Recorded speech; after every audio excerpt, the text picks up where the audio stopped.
أعوذ بالله من الشيطان الرجيم بسم الله الرحمن الرحيم المال والبنون زينة الحياة الدنيا والباقيات الصالحات خير عند ربك ثوابا وخير أملا وقال رسول الله صلى الله عليه وسلم إذا مات الإنسان انقطع عنه عمله إلا من ثلاث من صدقة جارية أو علم ينتفع به أو ولد صالح يدعو له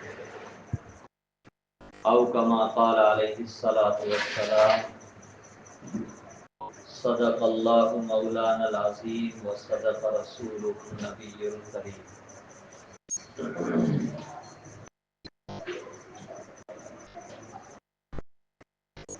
بزرگوں،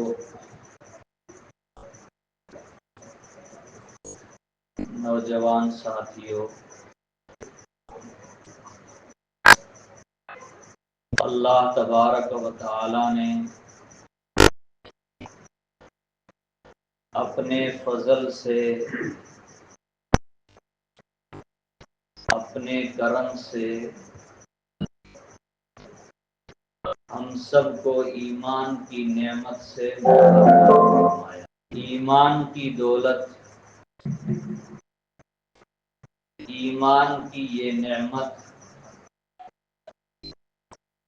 بظاہر دکھائی نہیں دیتی ہے،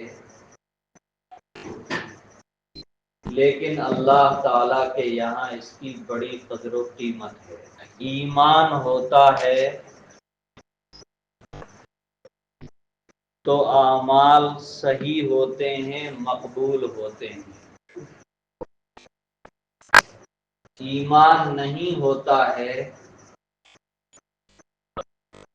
تو اعمال صحیح بھی نہیں ہوتے اور اللہ کی بارگاہ میں قبول بھی نہیں ہوتے۔ تو اعمال کی قبولیت کے لیے،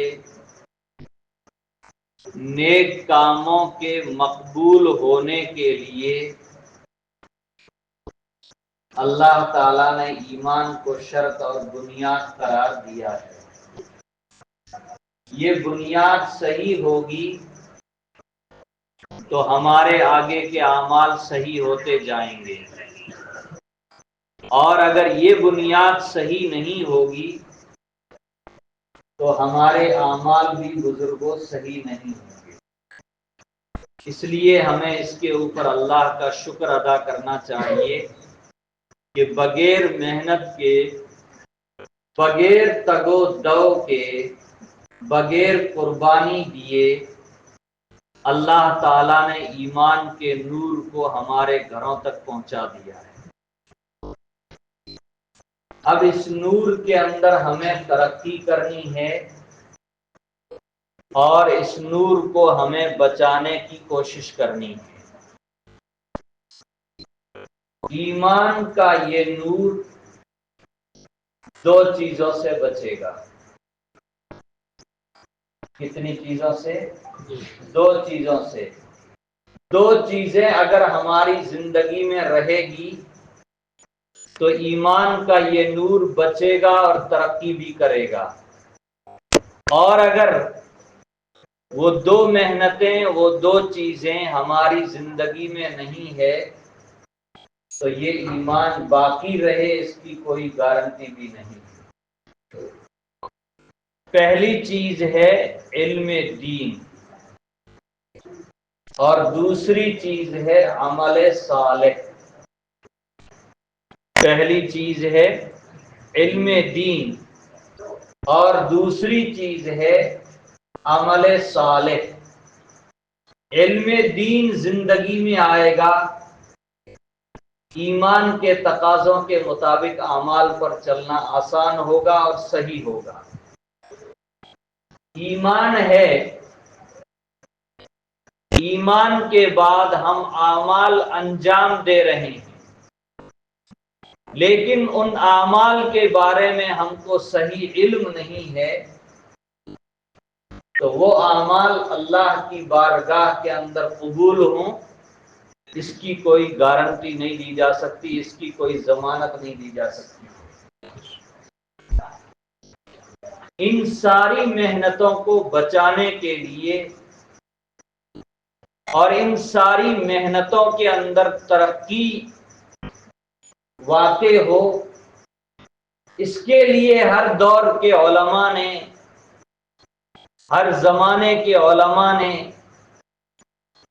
دیندار لوگوں نے، اولیاء اللہ نے، مشائخ خانقاہوں نے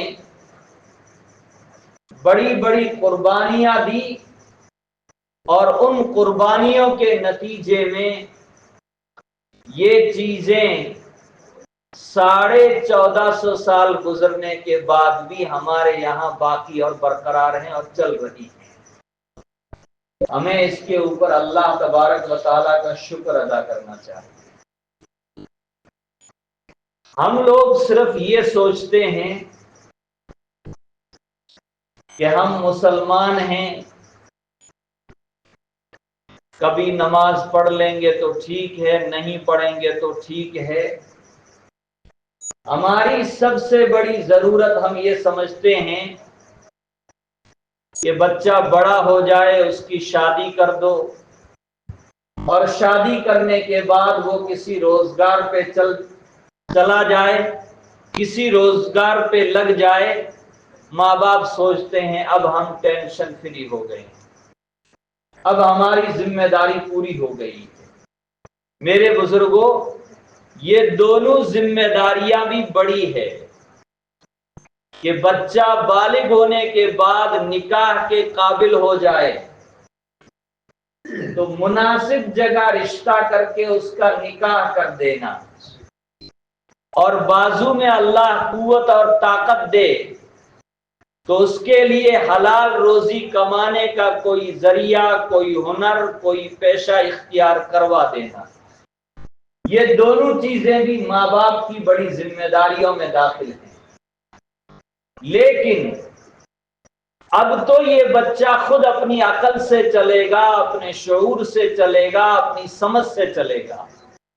18 سال کا ہو گیا، 20 سال کا ہو گیا، 17 سال کا ہو گیا، ماں باپ کی ذمہ داری تو اس سے پہلے ہے۔ کیا ہے؟ ماں باپ کی ذمہ داری اس سے پہلے ہے۔ ماں باپ کی ذمہ داری کہاں سے شروع ہوتی ہے؟ جب ماں کو امید ہو کہ پیٹ میں کچھ ہے تو اس ماں کو، اس باپ کو نیک کاموں کا، نیکیوں کا زیادہ سے زیادہ اہتمام کرنا چاہیے، حلال روزی کھانے کا اہتمام کرنا چاہیے، سچ بولنے کا اہتمام کرنا چاہیے، حرام روزی سے بچنا چاہیے، غلط جگہ دیکھنے سے، غلط چیزیں سننے سے اور غلط باتوں کے بولنے سے ان ماں باپ کو پرہیز کرنا چاہیے۔ اس کا اثر پیٹ میں ہی بچے کے اوپر پڑے گا۔ یہیں سے ماں باپ کی یہ ذمہ داری شروع ہو رہی ہے۔ بچہ دنیا میں آ گیا، نبی علیہ الصلوۃ والسلام نے حکم فرمایا ایک کان میں اذان کہو، دوسرے کان میں اقامت کہو، تکبیر کہو۔ کیوں؟ اس کے دل و دماغ میں اللہ کی بڑائی بٹھا کر کے اس کے عقیدے کو یہیں سے صحیح کرنا ہے۔ اس کے دل و دماغ میں اللہ کی بڑائی بٹھا کر کے اس کے دل و دماغ کے اندر اللہ کی کبریائی کو جمع کر کے اس کے نظریے کو، اس کے عقیدے کو اور اس کی فکر کو یہیں سے کیا کرنا ہے؟ صحیح کرنا ہے۔ اللہ کی بڑائی دل و دماغ میں بیٹھ جاتی ہے۔ ہم سوچتے ہیں بچہ ہے، اقامت کہنے کا، اذان کہنے کا کیا اثر ہوتا ہے؟ اب تک ہم یہ سمجھتے تھے کہ یہ رسول اللہ کا حکم ہے، اس لیے ہم یہ کام کرتے رہتے ہیں۔ آج سائنس نے ثابت کر دیا ہے کہ بچہ جب ماں کے پیٹ سے باہر آتا ہے تو باہر آنے کے بعد جو آواز اس کے دل و دماغ میں سب سے پہلے جاتی ہے اس کا اثر خون میں چلنا شروع ہو جاتا ہے۔ کس میں چلنا شروع ہو جاتا ہے؟ خون میں چلنا شروع ہوتا ہے۔ تو اس کی پرورش ہوتی رہے گی، تربیت ہوتی رہے گی، اور اللہ کی بڑائی اس کے دل و دماغ کے اندر آہستہ آہستہ ترقی کرتی رہے گی اور پیوست ہوتی رہے گی۔ یہ ایک کام ہے۔ پھر اور بہت سارے کام ہیں۔ ماں کی ذمہ داریاں ہیں کہ ماں اس بچے کو صحیح سے دودھ پلائے، اس کو اچھی طرح نہلائے، اس کی گندگیوں کو پاک اور صاف کرے۔ کتنا بڑا ثواب ہے، کتنا بڑا کام ہے۔ قرآن میں اللہ فرماتے ہیں اگر تم پوری زندگی ماں کی خدمت کرو تو بھی 2.5-3 سال ماں جو یہ خدمت کرتی ہے، پوری زندگی تم اس خدمت کا بدلہ اور اس کا اجر ماں کا ادا نہیں کر سکتے۔ وَوَصَّيْنَا الْإِنسَانَ بِوَالِدَيْهِ إِحْسَانًا حَمَلَتْهُ أُمُّهُ كُرْهًا وَوَضَعَتْهُ كُرْهًا وَحَمْلُهُ وَفِصَالُهُ 30 شهرًا۔ 36 مہینے تک ماں اولاد کے لیے انتہائی تکلیف برداشت کرتی ہے، مشقت برداشت کر سکتی ہے۔ مرد اس تکلیف کا تصور بھی نہیں کر سکتا ہے۔ بات سمجھ میں آ رہی نا؟ اللہ نے عورت کی ماں کی فطرت ایسی بنائی ہے اور بچوں کی محبت ماں کے دل میں ایسی ڈال دی ہے کہ ماں اس کو برداشت کرتی ہے۔ ایک دن اگر ماں بچے کو باپ کے پاس چھوڑ کر کے رات میں کہیں چلی جائے، باپ گلا نہ دوڑ دے یہاں تک پہنچ جاتا ہے۔ باپ کا صبر، اس کے اندر یہ طاقت نہیں ہے، اس میں یہ صبر نہیں ہے، اس میں یہ قوت اور طاقت اللہ نے نہیں رکھی ہے جو ماں میں رکھی ہے۔ تو ماں کے احسان کو ہم اتار نہیں سکتے، پورا نہیں کر سکتے، لیکن اللہ کی ذمہ داری دی ہے اور یہ فطرت ہے کہ جو بچہ جس خون سے پیدا ہوتا ہے اس باپ کو، اس ماں کو اس بچے سے آٹومیٹک محبت اور تعلق پیدا ہو جاتا ہے۔ اب بڑا ہو گیا، باپ کے ساتھ چل رہا ہے، باپ کی ذمہ داری ہے کہ اس کے سوچنے کو، مائنڈ کو صحیح کرے، سوچنے کے نظام کو صحیح کرے، اس کی فکر کو صحیح کرے، اس کے نظریے کو صحیح کرے، اس کے عقیدے کو صحیح کرے۔ یہ باپ کا کام ہے، ماں کا کام ہے۔ بزرگوں نے لکھا ہے ماں کی گود انسان کا پہلا مدرسہ اور پہلی تعلیم گاہ ہے۔ ماں کی گود میں بچے کی جیسی پرورش اور جیسی تربیت ہوتی ہے، وہ بچہ بڑا ہو کر کے اسی طرح سوچتا ہے اور اسی طرح کے کام کرتا ہے۔ ماں ساری تکلیفیں اٹھاتی ہے۔ بیچ بیچ میں آج کل جو کوتاہیاں ہو رہی ہے اسے بھی ہم کو تھوڑا غور کر لینا چاہیے۔ ماں کام میں لگ رہی ہے، باپ کام میں لگ رہے ہیں، بڑا بھائی بڑی بہن اس کو دیکھ ریکھ کرنے والا نہیں ہے، بچہ شرارتی ہے، روتا بہت ہے۔ تو آج کل ہمارے ماں باپ نے، گھر کے ذمہ داروں نے بچے کے ٹائم پاس کے لیے گناہ کا ایک آلہ ہاتھ میں پکڑا دیا ہے۔ کیا کر دیا ہے؟ گناہ کا ایک آلہ بچے کے ہاتھ میں پکڑا دیتے ہیں۔ آدھا گھنٹہ مجھے کھانا بنانا ہے، آدھا گھنٹہ مجھے بکریوں کا باڑا صاف کرنا ہے، گھنٹہ بھر مجھے کپڑے دھلنے ہیں۔ موبائل کے اوپر کوئی گانا لگا کر کے بچے کو دے دو، یہ بچہ گانا سنتا رہے گا اور اس کا ٹائم پاس ہوتا رہے گا۔ بچہ تو گنہگار نہیں ہوگا، ماں گنہگار ہے اور باپ گنہگار ہے۔ بچہ تو ابھی ناسمجھ ہے۔ تو میرے بزرگوں، یہ تعلیم کا، تربیت کا سلسلہ یہاں سے شروع ہوتا ہے۔ حدیث میں نبی علیہ الصلوۃ والسلام نے فرمایا جب بچہ بولنا شروع ہو جائے تو سب سے پہلے اس کی زبان کے اوپر اللہ کا نام جاری کرواؤ۔ کس کا نام جاری کرواؤ؟ اللہ کا نام جاری کرواؤ۔ ماں کے بجائے، باپ کے بجائے وہ اللہ اللہ بولنے والا بن جائے تو بچپن ہی سے اس کے دل و دماغ کے اندر اللہ کی محبت بیٹھ جائے گی، اللہ کی محبت پیوست ہو جائے گی۔ 6 سال کا ہو گیا،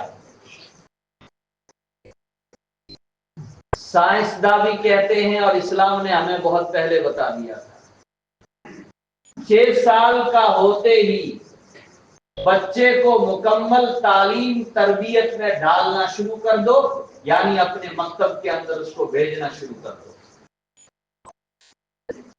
7 سال کا ہو گیا، اب اس کو نماز کا حکم کرو۔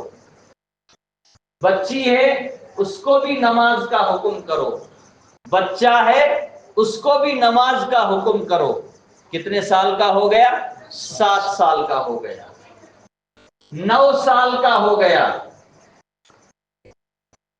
بہن بھائی گھر میں ساتھ رہتے ہیں، 9 سال یا اس سے اوپر ہے، نبی علیہ السلام نے فرمایا اس بہن بھائی کے بستر کو اب بالکل الگ کر دو۔ 9 سال میں 2 بھائی ہیں، 11 سال کی عمر کے پہنچ گئے، اسلام یہ کہتا ہے دونوں اگرچہ بھائی ہیں، دونوں کے ساتھ نفس اور شیطان لگا ہوا ہے، ان دونوں کا بھی بستر الگ کرو۔ 9 سال میں بھائی بہن ان کا الگ کر دو، اگر بھائی ہے تو 11-12 سال کی عمر میں آنے کے بعد اگر آپ اس کی صحیح تربیت کرنا چاہتے ہیں تو اب ان کا بستر الگ الگ کرو اور ان کی مکمل تعلیم کی فکر کرو، تربیت کی فکر کرو۔ یہ 2 لفظ بولے جاتے ہیں، علماء بولتے ہیں، ہم نے بھی ان سے سیکھ لیا ہے۔ تعلیم کا مطلب کیا ہے؟ تربیت کا مطلب کیا ہے؟ تعلیم کا مطلب یہ ہے ہم نے اس کو قرآن پڑھا دیا، ہم نے اس کو دینی تعلیم پڑھا دی، ہم نے دوسرے علوم اور فنون اس کو سکھائے۔ تربیت کا مطلب یہ ہے کہ سیکھی ہوئی چیز کے مطابق ہم اس سے عمل کروانا بھی شروع کر دیں، یہ مطلب ہوتا ہے کس کا؟ تربیت کا۔ تو 7 سال کی عمر ہو تو نماز کا حکم کرو۔ نبی علیہ الصلوۃ والسلام نے فرمایا 10 سال کی عمر کو پہنچ گئے، بچے نماز میں سستی کرتے ہیں، غفلت کرتے ہیں، میں ماں باپ کو اختیار دیتا ہوں کہ اب ماں باپ ان کو ہلکی پٹائی کے ساتھ نماز پڑھائیں اگر وہ نماز میں سستی اور غفلت سے کام لیتے ہیں۔ 15 سال تک یہی کنڈیشن رکھو، لیکن ایک بات یاد رکھنا بزرگوں، ہم اپنے بچوں کو نماز کے لیے پٹائی کریں، ماریں اور اس طرح کا عمل انجام دیں، لیکن ہم خود نماز کے پابند نہیں ہیں، ہمارا کردار غلط ہے، ہمارا کردار غلط ہے، تو ہمارے اس بچے کے اوپر ہماری مار کا کبھی کوئی اثر نہیں ہوگا۔ ایک مثال بزرگ بہت دیتے ہیں، ہم خربوز کی بیل لگاتے ہیں، متیرے کا پودا لگاتے ہیں، ککڑی کا پودا لگاتے ہیں، سارے خربوز ایک ساتھ نہیں نکلتے ہیں۔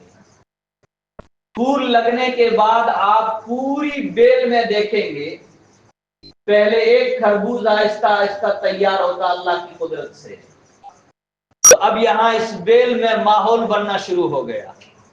کیا بننا؟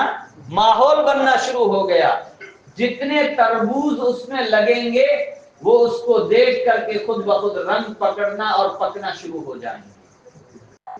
گھر میں باپ بھی ہے، بھائی بھی ہے، بہنیں بھی ہیں، بہویں بھی ہیں۔ لوگ آج کل شکایت کرتے ہیں مفتی صاحب سال سال بھر بچے مدرسے میں رہتے ہیں لیکن گھر آ کر کے یہ بچے نماز نہیں پڑھتے ہیں۔ تو میں ان سے پوچھتا ہوں کہ گھر میں کتنے بندے رہتے ہیں؟ تو کہا میں باپ ہوں، میرے 4 بیٹے ہیں، 2-3 بیٹیاں بھی ہیں، 1-2 بہویں بھی آتی ہے۔ وہ سب نماز پڑھنے والی کتنی ہیں؟ تو کہا وہ تو نہیں پڑھتے، میں کبھی کبھی پڑھ لیتا ہوں، عشاء نماز پڑھ لیتا ہوں، فجر پڑھ لیتا ہوں۔ تو میرے بزرگوں، ماحول کے بغیر کسی چیز کا باقی رکھنا بہت ضروری ہوتا ہے۔ ماحول کا لفظ نکل آیا تو اب میں بیچ میں ایک بات اور کہہ دیتا ہوں۔ یہ رمضان المبارک کا مہینہ چل رہا ہے عید کے 3 دن بعد اگر آپ کے امام صاحب سب کو جمع کرنا چاہیں آدھے لوگ بھی نہیں آئیں گے، اور آج الحمدللہ جمع ہے، اور اتنی بڑی جماعت باہر بھی ہے، اس لیے کہ وہ سوچ رہے ہیں اندر بیٹھیں گے تو آدھا گھنٹہ مفتی صاحب کان کھائیں گے، اس لیے باہر ہی تھی۔ اللہ نے مسجد تک پہنچا دیا لیکن اندر آنے سے کترا رہے۔ کیوں کترا رہے ہیں؟ ذہن و دماغ میں ہم دنیا سے اتنے مروب ہو گئے کہ ہم دنیا کے پیچھے تو چل سکتے ہیں لیکن دین کے اوپر چلنا ہمارے لیے مشکل ہو رہا ہے۔ تو یہ رمضان المبارک کا ماحول تھا۔ کیا تھا؟ ماحول تھا۔ اللہ کا شکر ہے 3-4 صفحے مسجد میں ہو جاتی تھی، دن میں 2-4 لوگ مسلسل تلاوت کرنے والے بھی مل جاتے تھے، اور بڑی جماعت الحمدللہ روزہ رکھ رہی تھی۔ تو اللہ نے شیطان کو بند کر دیا، برائی کے اسباب کو اللہ نے کمزور کر دیا، نیکی کا ماحول بنا تو ہم نیکیوں کے اندر لگ گئے۔ تو میں عرض یہ کر رہا تھا، گھر کا جیسا ماحول ہوگا بچوں کی تربیت ایسی ہی آگے چلتی رہے گی۔ اس لیے ہم کوشش کریں، ہماری ذمہ داری ہے، کل قیامت کے دن اللہ کے یہاں ہمیں جواب دینا پڑے گا۔ حدیث میں آتا ہے، علماء روزانہ بیان فرماتے ہیں کہ اگر کوئی آدمی اپنی 3 بچیوں کی بہترین تربیت کرتا ہے، کتنی بچیوں کی؟ 3۔ کیا کرتا ہے؟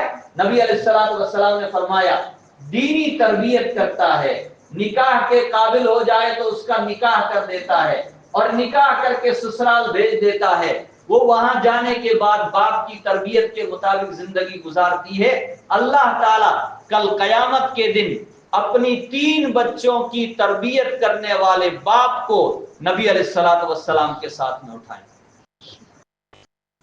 اور یتیم کی کوئی تربیت کر دے، اس کی کوئی دیکھ ریکھ کر دے۔ کسی کا بچہ یتیم ہو گیا، اس کے باپ کا انتقال ہو گیا، گھر میں سہارا نہیں ہے، کیا نہیں ہے؟ سہارا نہیں ہے، کوئی اللہ کا بندہ اٹھا اور اس یتیم کی اس نے کفالت کی، اس کا خرچ لگایا، اس کے گھر کا خرچ لگایا، تعلیم کا خرچ لگایا۔ نبی علیہ السلام فرماتے ہیں یہ یتیم کی کفالت کرنے والا کل قیامت کے دن اٹھ کر کے آئے گا تو یہ میرے ساتھ ایسے کھڑا ہوگا جیسے ہاتھ کی یہ دونوں انگلیاں ہیں۔ انا وکافل الیتیم کہاتین، میں اور یتیم کی کفالت کرنے والے کل جنت میں اس طرح ساتھ ساتھ چلیں گے۔ تو بات ماحول کی تھی، یہ دوسری بات بیچ میں نکل گئی۔ ہم اپنی اولاد کی صحیح تعلیم، صحیح تربیت کرتے ہیں، اللہ کے یہاں اس کا بہت بڑا اجر ملتا ہے۔ کیا ملتا ہے؟ بہت بڑا اجر ملتا ہے۔ ایک حدیث میں نبی علیہ السلام نے فرمایا ایک جنتی جنت میں چلا گیا۔ کہاں چلا گیا؟ جنت میں چلا گیا۔ جنت میں جانے کے بعد ایک مدت کے بعد اس کے درجات کو اللہ نے جنت میں بلند فرمایا، تو وہ اللہ کے فرشتوں سے آ کر کے عرض کرے گا انا لک ھذا، یہ مرتبہ، یہ درجہ آج میرا کیوں بلند ہو گیا؟ فرشتے اس کو جواب دیں گے تیرے بیٹے نے زمین کے اوپر قرآن کی تلاوت کی ہے، تیرے بیٹے نے نماز پڑھی ہے، نماز کے بعد ہاتھ اٹھا کر کے تجھے ایصال ثواب کیا ہے، اس ایصال ثواب کے نتیجے میں اللہ نے جنت کے اندر تمہارے درجات کو بلند فرما دیا۔ قرآن کی خطبے میں نے ایک آیت پڑھی تھی، المال والبنون زینت الحیات الدنیا، اللہ تعالیٰ فرماتے ہیں مال اور اولاد یہ دنیاوی زندگی کی چمک دمک ہے۔ کیا مطلب ہے؟ مال کو ہم نے صرف دنیا تک رکھا، اولاد کی ہم نے دنیا کے اعتبار سے سارے انتظامات کر دیے، گھر بنا دیا، پیشے کا انتظام کر دیا، لیکن ہم نے ان کی صحیح تعلیم صحیح تربیت نہیں کی۔ اللہ فرماتے زینت الحیات الدنیا، یہ دنیا کی زندگی کی رونق ہے، یہ دنیا کی زندگی کی چمک ہے، آخرت میں یہ کام آنے والی نہیں ہے۔ آخرت میں یہ دونوں چیزیں کب آئے گی؟ والباقیات الصالحات خیر عند ربک ثوابا، اگر مال کو نیک کاموں میں لگایا۔ کہاں لگایا؟ نیک کاموں میں۔ اب نیک کام کیا ہے؟ میں جوانوں کو بتا دیتا ہوں، ساتھیوں کو بتا دیتا ہوں، ماں باپ کے اوپر خرچ کرنا نیک کام ہے، ضرورت کے موقع پر۔ اولاد کے اوپر خرچ کرنا بہت بڑا ثواب ہے، بہت بڑا صدقہ ہے۔ بیوی بچوں کے اوپر خرچ کرنا بہت بڑے ثواب کی چیز ہے۔ ضرورت مند رشتہ داروں کے اوپر، پڑوسیوں کے اوپر خرچ کرنا یہ بہت بڑے ثواب کی چیز ہے۔ اور دوسرے موٹے موٹے نیک کام جہاں خرچ کیے جاتے وہ تو آپ کو معلوم ہی ہے۔ اللہ فرماتے اب یہ الباقیات الصالحات ہے۔ اب کیا ہے یہ؟ الباقیات الصالحات، اولاد صرف دنیاوی زندگی کی چمک دمک ہے، مال کما کر کے بہت لا رہے ہیں، بنگلے بہت بنا دیے، ہر روز نئی نئی گاڑیاں لے کر کے آ رہے ہیں، بہت اچھی بات ہے، دنیا کی زندگی اچھی ہے، لیکن اسی مال اور اسی اولاد کی اگر صحیح جگہ اس کو خرچ کیا جائے گا، اللہ فرماتے ہیں یہ قیامت میں بھی تمہارے لیے باقی رہنے والی نیک چیزیں ہیں، اللہ ان کا ثواب دے گا، اور یہ بہت ہی اچھی چیز ہے۔ اس لیے مجھے خاص طور سے تو ایک ہی بات عرض کرنی تھی کہ ہم اپنے بچوں کی تعلیم کے لیے، اپنے بچوں کی تربیت کے لیے اپنے آپ کو تھکا دیں۔ کیا کر دیں؟ تھکا دیں۔ اپنے مال کا آدھا حصہ اگر اولاد کی تعلیم تربیت میں خرچ ہو رہا ہے تو میرے بزرگوں بہت سستا سودا ہے۔ بہت کیا ہے؟ سستا سودا ہے۔ اگر اولاد کی صحیح تعلیم صحیح تربیت ہو گئی تو یہ اولاد آخرت میں ہمارے درجات کی ترقی کا بہت بڑا ذریعہ بن جائے گا۔ میں نے نبی علیہ الصلوۃ والسلام کی ایک حدیث پڑھی تھی خطبے کے اندر، نبی علیہ الصلوۃ والسلام نے فرمایا اذا مات الانسان، جب انسان دنیا سے چلا جاتا ہے، کیا ہو جاتا ہے؟ چلا جاتا ہے، اب اس کا دنیا کے ساتھ کنیکشن اور رشتہ ختم ہو گیا۔ اب کیا ہے؟ مٹی کا لوتھڑا رہ گیا ہے، اس کو اٹھا کر کے گڑھے میں لے جا کر کے دفن کر دو، قبر کے اندر لے جا کر کے دفن کر دو۔ قبر میں چلا گیا، عالم برزخ میں چلا گیا، وہاں اس کی روح کے ساتھ جسم کا کنیکشن ہوتا ہے۔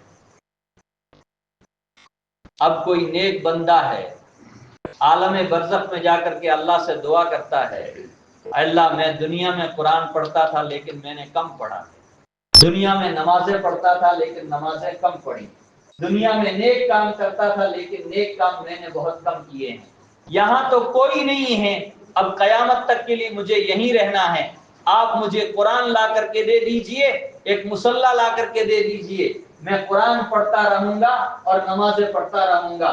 حدیث میں آتا ہے نبی علیہ الصلوۃ والسلام نے فرمایا لاکھوں کروڑوں قرآن پڑھ لے گا، لاکھوں کروڑوں نمازیں پڑھ لے گا، لیکن سبحان اللہ کہنے کے برابر بھی اس کو ثواب نہیں ملے گا۔ کیوں؟ عمل کی زندگی یہ ہے، موت کے بعد عمل کام نہیں آئے گا، اپنا عمل کام نہیں آئے گا، لیکن کچھ اعمال ایسے ہیں کہ بندہ مر گیا، مرنے کے بعد میں بھی اس کے نامۂ اعمال کے اندر، اس کے بینک کے اندر نیکیاں جا رہی ہیں۔ کیا کر رہی ہے؟ نیکیاں جا رہی ہے۔ انقطع عنہ عملہ الا من ثلاث۔ نبی علیہ الصلوۃ والسلام نے اس حدیث میں 3 چیزیں بیان فرمائی۔ مختلف حدیثوں کو ملایا جاتا ہے 7-8 چیزیں سامنے آتی ہے۔ پہلی چیز نبی علیہ السلام نے فرمایا الا من ثلاث من صدقۃ جاریۃ، سب سے پہلی چیز صدقہ جاریہ چھوڑ کر کے گیا ہے۔ اب صدقہ جاریہ کی لمبی تفصیل ہے۔ گھروں میں پانی کا انتظام نہیں تھا، اللہ نے آپ کو مال دیا تھا، آپ نے ٹنکی سے پائپ لگا کر کے ان گھروں تک پانی کا انتظام کر دیا، آپ دنیا چھوڑ کر کے چلے گئے، یہ لوگ جب تک پانی پیتے رہیں گے ان کے پینے کی وجہ سے آپ کی روح کو قبر کے اندر ثواب ملتا رہے گا۔ محلے میں مسجد کی ضرورت تھی، 50 آدمیوں نے 100 آدمیوں نے 50-50 ہزار روپے کر کے مسجد بنا دی، اللہ کی عبادت کا انتظام کر دیا، نسلیں چلی جائے گی، مسجد انشاءاللہ اسی جگہ باقی رہے گی، جب تک اس میں عبادت ہوتی رہے گی، جن لوگوں نے اپنا مال لگایا ہے ان کی قبروں کے اندر اللہ تعالیٰ ان کو اس کا اجر و ثواب عطا فرماتے رہے۔ غریب بچیاں تھی، نکاح کا انتظام نہیں ہو رہا تھا، آپ نے 25-30-50 ہزار روپے لگا کر کے اس غریب بچی کے نکاح کا انتظام کر دیا۔ وہ زندگی بھر جب تک اس جائز رشتے میں بندھی رہے گی اور اس سے جو اولاد پیدا ہوگی اور وہ جو نیک اعمال کرتی رہے گی، اللہ ان نیک اعمال کا ثواب آپ کے کھاتے میں بھی ڈالتے رہے گا۔ یہ ایک چیز کی تفصیل بتا رہا ہوں۔ دوسری چیز او علم ينتفع به، ماں باپ نے فکر کی، استاذوں نے محنت کی اور علم دین حاصل کر لیا، اس علم دین کے ذریعے لوگوں کو نفع پہنچایا جا رہا ہے، مدرسے میں بیٹھ کے پڑھا رہا ہے، مکتب میں بیٹھ کے پڑھا رہا ہے، لوگوں کو نماز پڑھا رہا ہے، ضرورت کی جگہ پر لوگوں کو دین کی باتیں سکھاتا ہے، قرآن سکھاتا ہے، حدیث سکھاتا ہے، حدیث کا مفہوم بتلاتا ہے۔ یہ عالم، یہ مفتی، یہ قاری، یہ حافظ صاحب، یہ میاں جی صاحب تو دنیا چھوڑ کر کے چلے جائیں گے، انہوں نے جتنے لوگوں کو پڑھایا ہے، دین کو سمجھایا ہے، قرآن کو سمجھایا ہے، وہ جب پڑھیں گے، جب سمجھیں گے، جب عمل کریں گے، اس وقت اللہ تبارک و تعالی ان کی قبر کے اندر اس کا ثواب بھی پہنچاتے رہیں۔ او ولد صالح یدعو لہ، تیسری بات وہی آ گئی جو میں نے شروع میں عرض کی تھی، اولاد کو نیک بنایا۔ کیا بنایا؟ آج تو ہم لاڈ اور پیار کے اندر خدا کی قسم اپنی اولاد کو بگاڑتے جا رہے ہیں، اس میں لاڈ اور پیار کے اندر ہم اپنی اولاد کو بگاڑتے جا رہے ہیں۔ میرے بزرگوں، نوجوان ساتھیوں، یہ پیار نہیں ہے، یہ اولاد کے ساتھ ظلم ہے۔ جب خدمت کرنے کا موقع آئے گا، آپ خون کے آنسو روئیں گے، یہ اولاد آپ کی خدمت نہیں کرے گی۔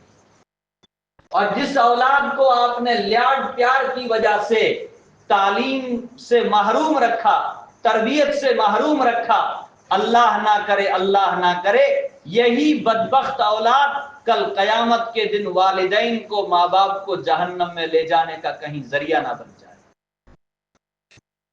اس لیے حضور نے فرمایا او ولد صالح، یا نیک اولاد چھوڑ کر کے گیا۔ حضور نے یہ نہیں فرمایا اولاد چھوڑ کر کے گیا، کیا فرمایا؟ نیک اولاد چھوڑ کر کے گیا۔ جب بھی ہاتھ اٹھتے ہیں تو کہتا ہے رب ارحمہما کما ربیانی صغیرا، اے اللہ میرے دونوں ماں باپ کے اوپر ایسے رحم فرما جیسے بچپن میں انہوں نے میری تربیت کی اور میرے اوپر رحم فرمایا۔ جب بھی ہاتھ اٹھتے ہیں تو کہتا ہے ربنا اغفر لی ولوالدی، اے اللہ تو میری بھی مغفرت فرما دے اور میرے ماں باپ کی بھی مغفرت فرما دے۔ اور اگر صحیح تعلیم، صحیح تربیت نہیں تھی تو اس اولاد کو کبھی دعا کی توفیق نہیں ہوگی، کبھی نماز کی توفیق نہیں ہوگی۔ اسی لیے حدیث میں آتا ہے اگر کسی کا رشتہ دار انتقال کر جائے، ماں باپ بھی اس میں شامل ہیں، قرآن پڑھے ہوئے ہیں تو روزانہ سونے سے پہلے سورہ ملک تبارک الذی پڑھ کر کے اپنے ماں باپ کو، رشتہ داروں کو ایصال ثواب ضرور کیا کریں۔ اس لیے میرے بزرگوں، دوستو، دنیا میں بہت سارے کام ہیں، لیکن اللہ نے ہمیں کچھ کام بڑے اور بھی دیے، ہمیں ان کاموں کی طرف بھی توجہ کرنی ہے۔ ہم صرف یہ سوچتے ہیں کہ دنیا کمانا ہی ہماری ذمہ داری ہے، گھر بنانا ہماری ذمہ داری ہے، اولاد کو بڑا کرنا ہماری ذمہ داری ہے، اور بڑے ہو جائیں تو ان کا نکاح کرنا ہماری ذمہ داری ہے، اور ہم فری۔ میرے بزرگوں، 15 سال کا یہ بالغ ہو گیا، بالغ ہونے کے بعد تو اب خود اس کے کندھوں کے اوپر ذمہ داری آ گئی ہے۔ آپ کی ہماری ذمہ داری تو اس سے پہلے